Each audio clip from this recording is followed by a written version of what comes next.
அப்ப திமுக அதிமுக தொடக்க காலத்தில் கவனமா ஒவ்வொரு அடியும் எடுத்து வைப்பாங்க, அதுக்கு பிறகு வேலையை காட்டுவாங்க. தாவேக்காய் பொறுத்தவரை ஆட்சியை தொடங்குவதற்கு முன்பே முறைகேட்டை செய்ய தொடங்கிவிட்டது. ஏன்னா பெரும்பான்மை கிடைக்கல.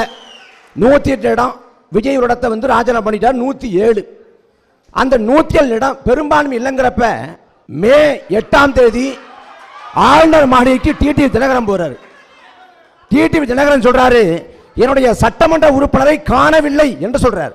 காணவில்லை சொன்ன உடனே உடனடியாக ஒரு காணொலி விடப்படுது. அந்த காணொலியில மன்னார்குடி சட்டமன்ற உறுப்பினர் காமராஜ் உட்கார்ந்து கையெழுத்து போட்டிருக்காரு.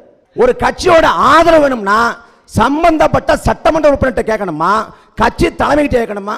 சட்டமன்ற உறுப்பினர் கேட்டீங்கன்னா அது அப்பட்டமான குதிரை பேரம். அப்ப குதிரை பேரத்தை நிகழ்த்தி ஊழலை முதல் நாளே செய்ய தொடங்கிதான் தாவேகா ஆச்சரியத்தில் உட்காருது. இதை தாவேகா பொறுத்த வரைக்கும் நாங்க தூய சக்தி, திமுக அதிமுக வந்து வாக்குக்கு காசு கொடுத்தாங்க அப்படிங்கிறாங்க.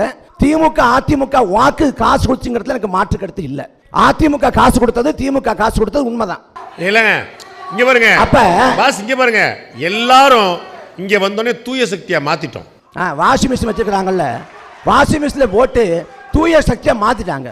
இதுல ஐயா விஜய் சொல்றாரு சட்டமன்றத்தில், நான் வந்து மக்கள் வரி பணத்தை தொட்டவங்களை விட மாட்டேன். என்ன பண்ணுவீங்க? துரத்தி கட்சியில் சேர்த்துக்குவேன். அதிமுக ஆட்சி காலத்தை ஊழலாட்சிங்கிறாரு யாரு? ஐயா விஜய். அதிமுக ஆட்சி ஊழலாட்சி எந்த காலத்தை சொல்றாரு? எம்ஜிஆர் ஆட்சி காலத்தை சொல்றாரா? இல்லை.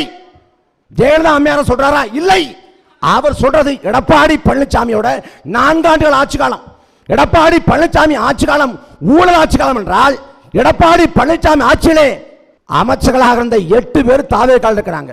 ராஜ்மோகன் சொல்றாரு, ராஜ்மோகன் அதாவதுங்க பள்ளி கல்வித்துறை வந்து சரியா இயங்குது.